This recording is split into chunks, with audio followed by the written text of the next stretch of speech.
Hello friends, ಇವತ್ತಿನ ಸಂಚಿಕೆಯಲ್ಲಿ ಏನಾಯಿತು ಅಂತ ನೋಡ್ಕೊಂಡು ಬರೋಣ ಬನ್ನಿ. ಮಾಧವ ಕನ್ಸ್ ಕಾಣ್ತಾನೆ. ಜೊತೆಯಲ್ಲಿ ಸಾಂಗ್ ಪ್ಲೇ ಆಗುತ್ತೆ. ಮಾಧವ ಪ್ರಿಯಾ ಡ್ಯಾನ್ಸ್ ಮಾಡ್ತಾರೆ. ಆಗ ಮೀನಾ ಕನ್ಸ್ ಕಾಣ್ತಾಳೆ. ಅದರಲ್ಲಿ ಕೇಶವ ಮತ್ತು ಅವಳು ಛತ್ರಿನ ಹಿಡ್ಕೊಂಡು ಬಾರೆ ಸಂತೆಗೆ ಹೋಗೋಣ ಬಾ ಅನ್ನೋ ಸಾಂಗ್ಗೆ ಡ್ಯಾನ್ಸ್ ಮಾಡ್ತಾರೆ. ನಂತರ ಕನಸಿಂದ ಹೊರಗೆ ಬರ್ತಾಳೆ ಮೀನಾ. ನಂತರ ಗಿರಿಜಾ, ವಲ್ಲಭ ಮತ್ತು ಅಮೂಲ್ಯ ಕಳ್ಳಿ ಇವಳು ಅಯ್ಯೋ ಕಳ್ಳಿ ಇವಳು ಅನ್ನೋ ಸಾಂಗ್ಗೆ ಡ್ಯಾನ್ಸ್ ಮಾಡೋ ಹಾಗೆ ಕನಸನ್ನು ಕಾಣ್ತಾರೆ. ಆಹಾ, ನಮ್ಮ ಅಮ್ಮು ವಲ್ಲಭ ಯಾವಾಗಲೂ ಹೀಗೆ ಇದ್ಬಿಟ್ರೆ ಅಂತಾರೆ. ನಂತರ ಎಲ್ಲರೂ ಕಾರ್ ಹತ್ರ ಬರ್ತಾರೆ. ಗಿರಿಜಾ, ಬೇಗ ಬೇಗ ಹತ್ತಿ. ಮಾಧವ, ಪ್ರಿಯ ಹೋದ್ಲಾ? ಕ್ಷೇಮವಾಗಿ ಹೋಗ್ತಾಳೆ ತಾನೆ ಅಂತಾರೆ ನಂದನ್. ಹಾಂ ಅಪ್ಪ, ಅವಳು ಹೋಗ್ತಾ ಇರೋ ಆಟೋದವನಿಗೆ ನೀವು ಪರಿಚಯ ಅಂತೆ, ಅದಕ್ಕೆ ಹುಷಾರಾಗಿ ಕರ್ಕೊಂಡು ಹೋಗಿಬಿಡ್ತೀನಿ ಅಂತ ಹೇಳಿದ್ದಾರೆ ಅಂತಾನೆ ಮಾಧವ. ಸರಿ ಸರಿ, ಬೇಗ ಹತ್ತಿ ಅಂತಾರೆ ನಂದನ್. ಅಪ್ಪ, ನೀವೆಲ್ಲ ಹೊರಟಿರಿ, ನಾನು ಆಮೇಲೆ ಬರ್ತೀನಿ ಅಂತಾನೆ ಮಾಧವ. ಯಾಕೋ ಮಾಧವ ಅಂತಾರೆ ನಂದನ್. ಅದು ನನಗೆ ಸ್ವಲ್ಪ ಕೆಲಸ ಇದೆ ಅಂತಾನೆ ಮಾಧವ. ಏನು ಕೆಲಸ ಅಂತಾರೆ ನಂದನ್. ಅದು ಅಂತಾನೆ ಮಾಧವ. ಮಾಧವಣ್ಣ, ಏನು ಕೆಲಸನೋ? ಆಫೀಸಿಗೆ ಇವತ್ತು ರಜೆ ಹಾಕಿದೆಯಾ ತಾನೆ, ಮತ್ತೇನು ಕೆಲಸ ಅಂತಾನೆ ವಲ್ಲಭ. ಏಯ್ ಮಾಧವ, ಏನೋ ವಿಷಯ, ಏನಾದರೂ ಸಮಸ್ಯೆನಾ ಅಂತಾರೆ ಗಿರಿಜಾ. ಅದೇನಿದ್ರು ಹೇಳು ಮಾಧವ ಅಂತಾರೆ ನಂದನ್. ಅಣ್ಣ, ನೀನು ಹೀಗೆ ಹೇಳ್ದೆ ನಿಂತಿದ್ರೆ ನಮಗೆಲ್ಲ ಟೆನ್ಷನ್ ಆಗುತ್ತೆ, ಅದೇನು ಅಂತ ಹೇಳು ಅಂತಾನೆ ಕೇಶವ. ಅದು ಆಗಲೇ ಫೋಟೋಗ್ರಾಫರ್ ನಿಮ್ಮ ಹುಡುಗಿಗೆ ಏನಾದರೂ ಗಿಫ್ಟ್ ಕೊಡೋದಿದ್ರೆ ಕೊಡಿ ಅಂತಂದರು. ಬಟ್ ನಾನೇನು ಗಿಫ್ಟ್ ತಂದಿರಲಿಲ್ವಲ್ಲ ಪ್ರಿಯಾ ಅವರಿಗೆ, ಅದಕ್ಕೆ ಗಿಲ್ಟ್ ಆಯಿತು. ಈಗ ಅವರಿಗೇನಾದರೂ ಗಿಫ್ಟ್ ತಗೋಬೇಕು ಅನ್ನಿಸ್ತಿದೆ, ನಾನು ತಗೊಂಡು ಮನೆಗೆ ಬರ್ತೀನಿ, ನೀವೆಲ್ಲ ಹೋಗಿ ಅಂತಾನೆ ಮಾಧವ. ಆಗ ಎಲ್ಲರೂ ಹೋ ಅಂತ ಕೂಗ್ತಾರೆ. ಆಹಾ ಭಾವ, ಎಷ್ಟು ಒಳ್ಳೆ ಗಂಡ ಆಗ್ತೀರಾ ಗೊತ್ತಾ ನೀವು. ಪ್ರಿಯಾ ಅವರು ಅಂತೂ ಲಕ್ಕಿ ಬಿಡಿ. ಏ ಕೇಶವ, ಭಾವ ನೋಡೋ, ಮದುವೆಗೂ ಮುಂಚೆನೇ ಮದುವೆ ಆಗೋ ಹುಡುಗಿಗೆ ಗಿಫ್ಟ್ ಕೊಡಿಸ್ತಿದ್ದಾರೆ. ನೀನು ಇದೆಯಾ, ಏನಾದರೂ ಕೊಡಿಸಿದ್ಯೇನೋ ನನಗೆ ಅಂತಾಳೆ ಮೀನಾ. ಪರ್ಸ್ ಕೊಡಿಸಿದ್ದೀನಲ್ಲ ನಿನಗೆ ಅಂತಾನೆ ಕೇಶವ. ಪರ್ಸಾ? ಎಲ್ಲಿ ಕೊಡಿಸಿದ್ಯಾ? ಯಾವಾಗಲೂ ನೀನು ಅವಳಿಗೆ ಪರ್ಸ್ ಕೊಡಿಸಿದ್ವೋ ಅಂತಾರೆ ಗಿರಿಜಾ. ಅದು ಮೀನನಾಥ ಆಗಿದ್ದಾಗ. ಮೀನನಾಥ ಅಂದರೆ ನಮ್ಮ ಅಂಗಡಿಗೆ ತೆಂಗಿನಕಾಯಿ ಸಪ್ಲೈ ಮಾಡ್ತಾರಲ್ಲ ಅವರು ಅಂತಾನೆ ಕೇಶವ. ಅತ್ತೆ, ಅದೊಂದೇ ಗಿಫ್ಟ್ ಕೊಡಿಸಿದ್ವು ಅತ್ತೆ ಅಂತಾಳೆ ಮೀನಾ. ಏಯ್ ಮೀನಾ, ನಾನೇ ನಿನಗೆ ದೊಡ್ಡ ಗಿಫ್ಟ್ ಅಲ್ವಾ, ನನಗಿಂತ ದೊಡ್ಡ ಗಿಫ್ಟ್ ಬೇಕಾ ನಿನಗೆ ಅಂತಾನೆ ಕೇಶವ. ಅಯ್ಯೋ ನಿಮ್ಮ ಜಗಳ ನಿಲ್ಲಿಸಿ. ಮಾಧವಣ್ಣ, ನೀನು ಹುಡುಗಿಗೆ ಏನು ಗಿಫ್ಟ್ ಕೊಡೋಣ ಅಂದ್ಕೊಂಡಿದ್ಯಾ ಅಂತಾನೆ ವಲ್ಲಭ. ಬಾವ, ಅತ್ತಿಗೆಗೆ ಏನಾದರೂ ಇಷ್ಟ ಆಗೋ ಥರ ಕೊಡಿಸಿ ಬಾವ, ಖುಷಿ ಪಡ್ತಾರೆ ಅಂತಾಳೆ ಅಮೂಲ್ಯ. ಹೌದು ಕಣೋ ಮಾಧವ, ಅವಳಿಗೆ 1 ಡಜನ್ ಹಸಿರು ಬಳೆ ಕೊಡಿಸ್ಬಿಡೋ. ಆ ಬಳೆ ನೋಡಿದಾಗ ಹೆಣ್ಮಕ್ಳಿಗೆ ಆಗೋ ಖುಷಿ ಅಷ್ಟಿಷ್ಟಲ್ಲ ಅಂತಾರೆ ಗಿರಿಜಾ. ಅದು ನಾನು ಪ್ರಿಯಾಗೆ ಗೆಜ್ಜೆ ಗಿಫ್ಟ್ ಮಾಡಬೇಕು ಅಂತಿದ್ದೀನಿ ಅಂತಾನೆ ಮಾಧವ. ಅಣ್ಣ, ಅತ್ತಿಗೆಗೆ ಗಿಫ್ಟ್ ಏನು ತಗೋಬೇಕು ಅಂತ ಆಲ್ರೆಡಿ ಫಿಕ್ಸ್ ಆಗಿದೆಯಾ ಅಂತಾಳೆ ರಕ್ಷಾ. ಬಾವ, ಗೆಜ್ಜೆನೇ ತಗೊಳ್ಳಿ, ಅವಳಿಗೆ ತುಂಬ ಇಷ್ಟ ಆಗುತ್ತೆ ಅಂತಾಳೆ ಮೀನಾ. ಅಪ್ಪ, ನಾನು ಗಿಫ್ಟ್ ತಗೊಳಕ್ಕೆ ಹೋಗ್ಬೋದಾ ಅಂತಾನೆ ಮಾಧವ. ನೀನು ಮದುವೆ ಆಗೋ ಹುಡುಗಿಗೆ ಗಿಫ್ಟ್ ತಗೊಳ್ಳೋಕ್ಕೆ ನನ್ನನ್ನು ಕೇಳಬೇಕೇನೋ? ಹೋಗು, ಹುಷಾರು, ಬೇಗ ಬಂದುಬಿಡು, ಬೇಗ ಹತ್ತಿ ಎಲ್ಲರೂ ಅಂತಾರೆ ನಂದನ್. ನಂತರ ಎಲ್ಲರೂ ಅಲ್ಲಿಂದ ಹೊರಡ್ತಾರೆ. ಈಚೆ ಮಾಧವ ಜ್ಯುವೆಲರಿ ಶಾಪ್ಗೆ ಬರ್ತಾನೆ. ಒಂದು ಗೆಜ್ಜೆನ ತೋರಿಸ್ತಾರೆ. ಇದಿಷ್ಟ ಇಲ್ಲ, ಬೇರೆ ಡಿಸೈನ್ ತೋರಿಸಿ ಅಂತಾನೆ ಮಾಧವ. ಗೋಲ್ಡ್ ಪ್ಲೇಟೆಡ್ ತೋರಿಸ್ಲಾ ಅಂತಾಳೆ ಅಂಗಡಿಯವಳು. ಆಗ ಮಾಧವ ತೋರಿಸಿ ಅಂತಾನೆ. ಅವಳು ತೋರಿಸಿದಾಗ ಯಾಕೋ ನನಗೆ ಇದನ್ನು ತಗೋಬೇಕು ಅಂತಾನೆ ಅನ್ನಿಸ್ತಾ ಇಲ್ಲ. ನಿಮ್ಗೊಂದು ಮಾತು ಹೇಳಲ್ಲ, ಬೇಜಾರು ಮಾಡ್ಕೋಬೇಡಿ. ನಾವು ಯಾರಿಗಾದರೂ ಏನಾದರೂ ಗಿಫ್ಟ್ ಅಂತ ತಗೊಂಡ್ರೆ ಅದು ಮೊದಲು ನಮಗೆ ಮನಸ್ಫೂರ್ತಿಯಾಗಿ ಇಷ್ಟ ಆಗಬೇಕು, ಆಗಲೇ ಅದನ್ನು ತಗೊಳ್ಳೋರಿಗೆ ಸ್ಫೂರ್ತಿಯಾಗಿ ಇಷ್ಟ ಆಗುತ್ತೆ ಅಂತಾನೆ ಮಾಧವ. ಸರ್ ಹೋಗಲಿ, ನಿಮ್ಮ ಹುಡುಗಿಗೆ ಯಾವ ತರಹ ಗೆಜ್ಜೆ ನೋಡ್ತಿದ್ದೀರಾ ಅಂತನಾದರೂ ಹೇಳಿ ಸರ್ ಅಂತಾಳೆ ಅವಳು. ನೋಡೋದಕ್ಕೆ ಹುಣ್ಣಿಮೆ ಚಂದಿರನ ತರಹ ಇದ್ದಾಳೆ. ಅವಳ ಮಾತು ಪಟಪಟ ಅಂತ ದೀಪಾವಳಿ ಸರಪಟಾಕಿ ಥರ ಇರುತ್ತೆ.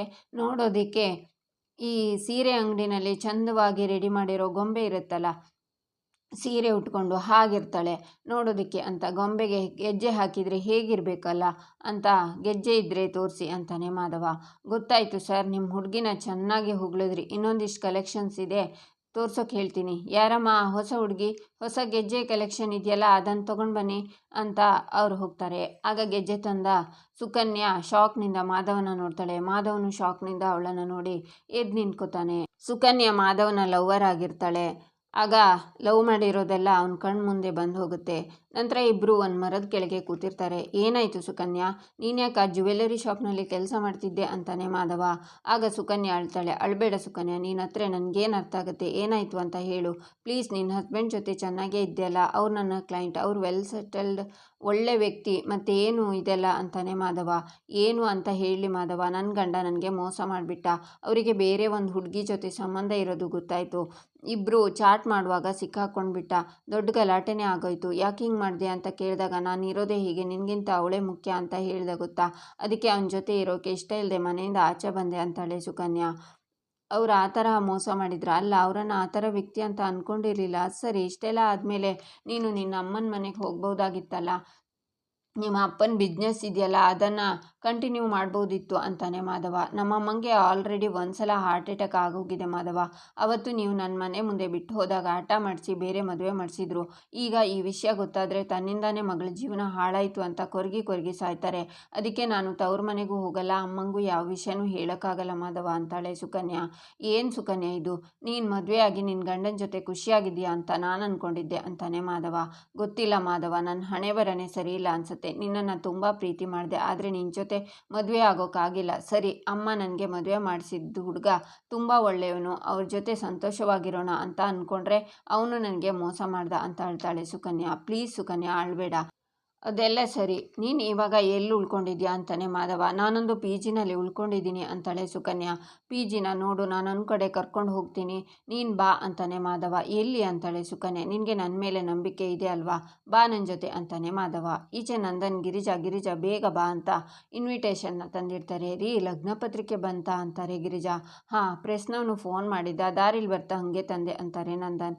ಮತ್ತೆ ಕುಡಿಲಿ ಅಂತ ಮೀನಾ ಇನ್ವಿಟೇಷನ್ ಓಪನ್ ಮಾಡಿ ತಮ್ಮ ಸುಖಾಗಮನ ಬಯಸುವವರು ಶ್ರೀಮತಿ ಗಿರಿಜಾ ಮತ್ತು ಶ್ರೀ ನಂದಕುಮಾರ್, ಶ್ರೀ ಸುಂದರ, ಶ್ರೀಮತಿ ಧನ್ಯ ಮತ್ತು ಶ್ರೀ ಚಿದಾನಂದ, ಶ್ರೀಮತಿ ಮೀನಾ ಮತ್ತು ಶ್ರೀ ಕೇಶವ. ಮಾವ, ನನ್ನ ಹೆಸರನ್ನು ಇನ್ವಿಟೇಷನ್ ಕಾರ್ಡಲ್ಲಿ ಹಾಕ್ಸ್ಬಿಟ್ಟಿದ್ದೀರಾ ಅಂತಾಳೆ ಮೀನಾ. ಮೀನಾ, ಏನೇ ಹಾಗೆ ಕೇಳ್ತಿದ್ಯಾ ನೀನು? ಈ ಮನೆ ಸೊಸೆ ಕಣೆ ನೀನು, ನಿನ್ನ ಹೆಸರು ಹಾಕಿಸ್ಲೇಬೇಕಲ್ವಾ ಅಂತಾರೆ ಗಿರಿಜಾ. ಮಾವ, ನಿಜ ಹೇಳಿ, ನನ್ನನ್ನು ಸೊಸೆ ಅಂತ ಒಪ್ಕೊಳ್ದೆ ಹೋಗಿದ್ದಿದ್ರೆ ನನ್ನ ಹೆಸರನ್ನು ಇನ್ವಿಟೇಷನ್ ಕಾರ್ಡಲ್ಲಿ ಹಾಕಿಸ್ತಿದ್ರಾ ಅಂತಾಳೆ ಮೀನಾ.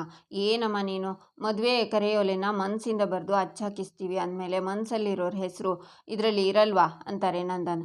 ಹಲೋ ವಲ್ಲಭ ಬಾಸ್, ಇನ್ನು ಇಲ್ಲಿ ಸ್ವಲ್ಪ ನೋಡಿ, ಮಾವನ ಮನಸ್ಸಲ್ಲಿರೋ ಹೆಸರನ್ನು ಹಾಕಿಸಿದ್ದೀನಿ ಅಂತ ಅವರೇ ಹೇಳಿದ್ದಾರೆ. ಅದರಲ್ಲಿ ಶ್ರೀಮತಿ ಅಮೂಲ್ಯ ಮತ್ತು ಶ್ರೀ ವಲ್ಲಭ ಅಂತ ಇದೆ. ನಿನಗೆ ಖುಷಿನಾ ಅಂತಾಳೆ ಮೀನಾ.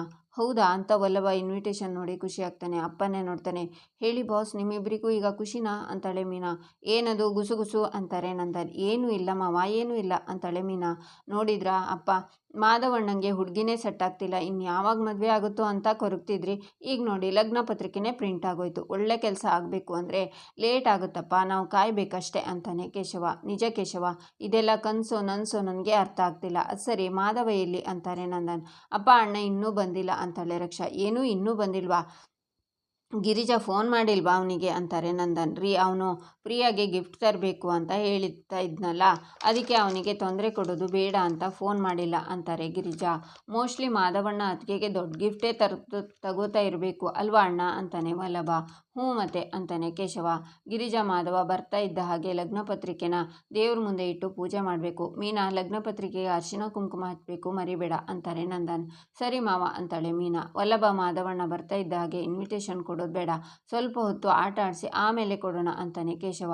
ಸೂಪರ್ ಅಣ್ಣ, ನಾನು ಹಾಗೆ ಮಾಡೋಣ ಅಂತಿದ್ದೆ. ಹೊಸ ಅತ್ತಿಗೆ ಸಿಕ್ಕಿದ ಮೇಲೆ ನನ್ನ ಜೊತೆ ಮಾತೇ ಆಡ್ತಿಲ್ಲ ಅವನು, ಯಾವಾಗ ನೋಡಿದ್ರು ಫೋನಲ್ಲಿರ್ತಾನೆ. ಅವನಿಗೆ ಚೆನ್ನಾಗಿ ಪಾಠ ಕಳಿಸೋಣ ಇವತ್ತು ಅಂತಾಳೆ ರಕ್ಷಾ. ಬರಲಿ ಅಂತಾನೆ ವಲ್ಲಭ. ಯಾಕ್ರೋ ಅವನಷ್ಟು ಗೋಳು ಹೊಯ್ಕೋತೀರಾ, ಪಾಪಚ್ಚಿ ಕಣೋ ಅವನು ಅಂತಾರೆ ಗಿರಿಜಾ. ಏನೇನು ಗೋಳು ಹೊಯ್ಕೋಬೇಕೋ ಇವಾಗಲೇ ಗೋಳು ಹೊಯ್ಕೋಬೇಕು ಅತ್ತೆ, ಆಮೇಲೆ ಹೆಂಡತಿ ಬಂದಾದ್ಮೇಲೆ ಈ ಥರ ಎಲ್ಲ ಕೀಟ್ಲೆ ಮಾಡೋಕ್ಕಾಗುತ್ತಾ ಅಂತಾಳೆ ಅಮೂಲ್ಯ. ಹೌದು, ಗೋಳು ಹೊಯ್ಕೊಳ್ಳೋ ಜವಾಬ್ದಾರಿ ಬಂದರೆ ಚೆನ್ನಾಗಿ ಮಾಡ್ತೀಯ ಅಂತಾನೆ ವಲ್ಲಭ. ಆಗ ಅಮೂಲ್ಯ, ಏಯ್ ಕಾಡು ಪಾಪ ಅಂತಾಳೆ. ನಂದನ್ ಶಾಕ್ನಿಂದ ನೋಡ್ತಾರೆ. ಆಗ ಅಮೂಲ್ಯ, ಅಂದರೆ ಯಾಕ್ರಿ ನನ್ನ ಕಾಡ್ತೀರಾ, ಪಾಪ ಅಲ್ವಾ ನಾನು ಅಂತ ಶಾರ್ಟ್ ಫಾರ್ಮಲ್ಲಿ ಹೇಳೋಕೆ ಬಂದೆ ನಾನು. ನಿಮ್ಮನ್ನು ಯಾವಾಗಲೂ ಪ್ರೀತಿಯಿಂದ ನೋಡ್ಕೋತೀನಿ ಅಲ್ವಾ ಅಂತ ನಾಟಕ ಮಾಡ್ತಾಳೆ. ಈಚೆ ಮಾಧವ ಸುಕನ್ಯನ ಒಬ್ಬರ ಅಕ್ಕನ ಹತ್ರ ಕರ್ಕೊಂಡು ಬಂದು, ಅಕ್ಕ, ಇನ್ನೊಂದು ಸ್ವಲ್ಪ ದಿನ ಇವರು ನಿಮ್ಮ ಮನೇಲಿ ಇರ್ತಾರೆ, ನಿಮಗೆ ತೊಂದರೆ ಕೊಡ್ತೀನಿ ಅಂತ ದಯವಿಟ್ಟು ಬೇಜಾರು ಮಾಡ್ಕೋಬೇಡಿ ಅಂತಾನೆ ಮಾಧವ. ಹಾಗೆಲ್ಲ ಕೇಳ್ಕೊಬೇಕಾ ಮಾಧವ, ಸ್ವಲ್ಪ ದಿನ ಅಲ್ಲ, ಎಷ್ಟು ದಿನ ಬೇಕಿದ್ರು ಈ ಹುಡುಗಿ ಇಲ್ಲೇ ಇರಲಿ ಅಂತಾರೆ ಅಕ್ಕ. ಥ್ಯಾಂಕ್ಸ್ ಅಕ್ಕ ಅಂತಾನೆ ಮಾಧವ. ಯಾಕೆ ಇದೆಲ್ಲ ಮಾಡ್ತಿದ್ಯಾ, ನಾನು ಪಿ ಜಿಲೇ ಇರ್ತಿದ್ದೆ ಅಲ್ವಾ ಅಂತಾಳೆ ಸುಕನ್ಯಾ. ನೀನು ಯಾವುದೋ ಪಿ ಜಿಲಿರೋದು ನನಗಿಷ್ಟ ಆಗಲ್ಲ ಸುಕನ್ಯಾ, ಅದಕ್ಕೆ ನೀನು ಇಲ್ಲೇ ಇರು. ಅಕ್ಕ ಬೇರೆ ಯಾರೂ ಅಲ್ಲ, ನಮ್ಮ ದೂರದ ಸಂಬಂಧಿಕರು, ನಮಗೆ ತುಂಬ ಬೇಕಾಗಿರೋರು. ನೀನು ನಾನು ಹೇಳೋವರೆಗೂ ಇಲ್ಲೇ ಇರು, ಹಾಗೆ ಆ ಜ್ಯುವೆಲರಿ ಶಾಪ್ ಕೆಲಸನ ಬಿಟ್ಬಿಡು ಅಂತಾಳೆ ಮಾಧವ. ಏನು ಹೇಳ್ತಿದ್ಯಾ, ಆ ಕೆಲಸ ಬಿಟ್ಟರೆ ನನ್ನ ಜೀವನಕ್ಕೆ ಏನು ಮಾಡಲಿ ಅಂತಾಳೆ ಸುಕನ್ಯಾ. ನೀನು ಡಿಗ್ರಿ ಓದಿದ್ಯಾ ಸುಕನ್ಯಾ, ಯಾವುದಾದ್ರೂ ಒಳ್ಳೆ ಕಂಪ್ನಿನಲ್ಲಿ ಕೆಲಸಕ್ಕೆ ಸೇರ್ಕೋಬೋದು, ಆ ಜ್ಯುವೆಲರಿ ಶಾಪ್ನಲ್ಲಿ ಏನು ಮಾಡ್ತೀಯಾ ಅಂತಾನೆ ಮಾಧವ. ಎಲ್ಲ ಕೆಲಸ ಕಳ್ಕೊಂಡು ಕೇಳ್ಕೊಂಡು ಹೋದರು. ಎಕ್ಸ್ಪೀರಿಯನ್ಸ್ ಕೇಳ್ತಾರೆ ಮಾಧವ. ನನ್ನ ಕಾಲೇಜ್ ಮುಗ್ದಿದ ತಕ್ಷಣ ಮದುವೆ ಆಗಿಬಿಟ್ಟೆ. ಇವಾಗ ಎಕ್ಸ್ಪೀರಿಯನ್ಸ್ ಇಲ್ಲದೆ ಎಲ್ಲಿ ಕೆಲಸ ಕೊಡ್ತಾರೆ ಹೇಳು? ಒಳ್ಳೆ ಕೆಲಸ ಸಿಗುತ್ತೆ, ಆದರೆ ತುಂಬ ಲೇಟ್ ಆಗುತ್ತೆ. ಅಲ್ಲಿವರೆಗೂ ನಾನೇನು ಮಾಡಲಿ? ಅದಕ್ಕೆ ಜ್ಯುವೆಲ್ಲರಿ ಶಾಪಲ್ಲಿ ಕೆಲಸಕ್ಕೆ ಸೇರಿಕೊಂಡೆ ಮಾಧವ. ಹೇಗೋ ಜೀವನ ನಡೀತಿದೆ ಅಂತಾಳೆ ಸುಕನ್ಯಾ. ನೋಡು, ನೀನಲ್ಲಿ ಕೆಲಸ ಬಿಡು. ನಿನಗೆ ಒಳ್ಳೆ ಕಡೆ ಕೆಲಸ ಸಿಗೋ ಹಾಗೆ ನಾನು ಮಾಡ್ತೀನಿ.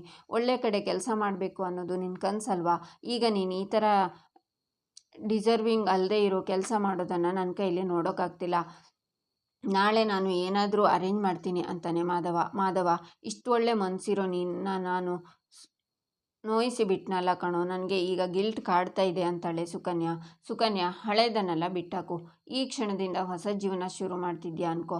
ನಡೆದಿದ್ದನ್ನೆಲ್ಲ ಮರೆತು ಹಾಯಾಗಿರು. ಇಲ್ಲಿ ನಿನಗೆ ಊಟ ತಿಂಡಿ ಯಾವುದಕ್ಕೂ ಕೊರತೆ ಇರಲ್ಲ. ಅಕ್ಕ ಇದ್ದಾರಲ್ಲ, ಅವ್ರು ನಿನ್ನ ತುಂಬ ಚೆನ್ನಾಗಿ ನೋಡ್ಕೋತಾರೆ. ನಿನಗೆ ಏನೇ ಬೇಕಿದ್ರೂ ಅವರನ್ನು ಕೇಳು. ಬೇಕಿದ್ರೆ ನನಗೆ ಫೋನ್ ಮಾಡು, ಸರಿನಾ ಅಂತಾನೆ ಮಾಧವ.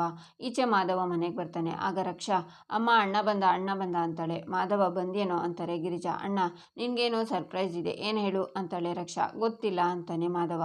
ಗೆಸ್ ಮಾಡು ಅಂತಾಳೆ ರಕ್ಷಾ. ಅಣ್ಣ, ನಿಮ್ಮ ಅಮ್ಮ ಅಂದರೆ ನಿಮ್ಮವರು ಅಂದರೆ ಪ್ರಿಯಾ ಅವರು ಮನೆಗೆ ಬಂದಿದ್ದಾರೆ ಅಂತಾನೆ ಕೇಶವ. ಏನು, ಪ್ರಿಯಾನಾ ಅಂತಾನೆ ಮಾಧವ.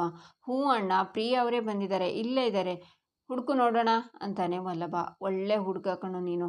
ಅವ್ರು ಹೇಳ್ತಾರೆ, ನೀನು ಕೇಳ್ತೀಯ. ಪ್ರಿಯಾ ಮನೆಗೆ ಬಂದಿಲ್ಲ, ಆದರೆ ನಿನ್ನ ಪ್ರಿಯಾ ಹೆಸರಿರೋ ಲಗ್ನ ಪತ್ರಿಕೆ ಮನೆಗೆ ಬಂದಿದೆ ಅಂತಾರೆ ಗಿರಿಜಾ.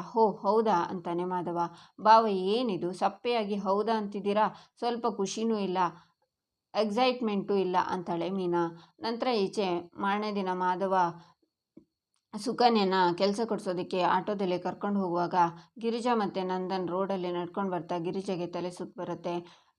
ಮಾಧವ ಅಪ್ಪ ಅಮ್ಮನ ನೋಡ್ತಾನೆ. ಆಟೋದವನ ಹತ್ರ ಬೇಗ ಹೋಗು ಅಂತ ಹೇಳ್ತಾನೆ. ಆದರೆ ನಂದನ್, ಗಿರಿಜಾ, ಅಲ್ಲೊಂದು ಆಟೋ ಇದೆ, ಆ ಆಟೋದಲ್ಲಿ ಹೋಗೋಣ ಅಂತ ಹೇಳ್ತಾರೆ. ಹಾಗೆ ನಡ್ಕೊಂಡು ಬರ್ತಾ ಇರುವಾಗ ಮಾಧವನ ನೋಡ್ತಾರೆ. ಇಲ್ಲಿಗೆ ಈ ಸಂಚಿಕೆ ಮುಕ್ತಾಯವಾಗುತ್ತೆ. ಮುಂದಿನ ಸಂಚಿಕೆಗಾಗಿ ನಮ್ಮ ಚಾನಲನ್ನು ನೋಡಿ ಸಬ್ಸ್ಕ್ರೈಬ್ ಮಾಡಿ, ಲೈಕ್ ಮಾಡಿ, ಸಪೋರ್ಟ್ ಮಾಡೋದನ್ನು ಮರಿಬೇಡಿ.